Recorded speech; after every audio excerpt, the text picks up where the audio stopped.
أعوذ بالله من الشيطان الرجيم. بسم الله الرحمن الرحيم. السلام عليكم ورحمة الله وبركاته. Mga alipin ng Allah, kabilang sa mga kabutihan ng buwan ng Ramadan ay dito po ipinahayag ng Allah ang Quran sa buwan ng Ramadan. Dito ipinahayag ng Quran sa buwan ng Ramadan kay Propeta Muhammad sallallahu alaihi wasallam. Sinabi ng Allah, A'udhu billahi minasyaitanir rajim. Syahru Ramadan alladhi unzila fihi al-Quran hudan linnas wa bayyinatin minal huda wal furqan. Ila akhiril ayah.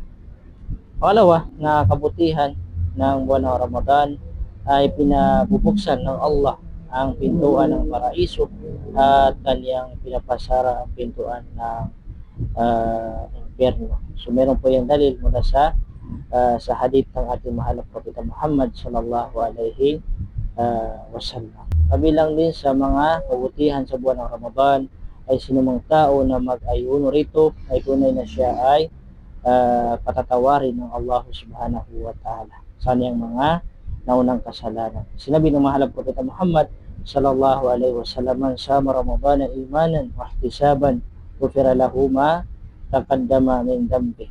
Subhanallah. Kaya naman bilang isang Muslim ay narapat labang na tayo ay nagpapasalamat sa Allah dahil tayo ay umabot sa buwan ng Ramadan, at pagkatapos ng Ramadan ay kung ano yung mga gawain natin ng mga kabutihan, mga pagsamba sa Allah subhanahu wa ta'ala ay narapat lamang na tuloy-tuloy. Huwag natin ihinto yung mga gawain natin ng mga kabutihan, dahil pagkatapos ng Ramadan ang mga syaitan, si Satanas, mga Satanas ay sila po ay pagkakawalaan ng Allah subhanahu wa ta'ala. Assalamualaikum warahmatullahi wabarakatuh.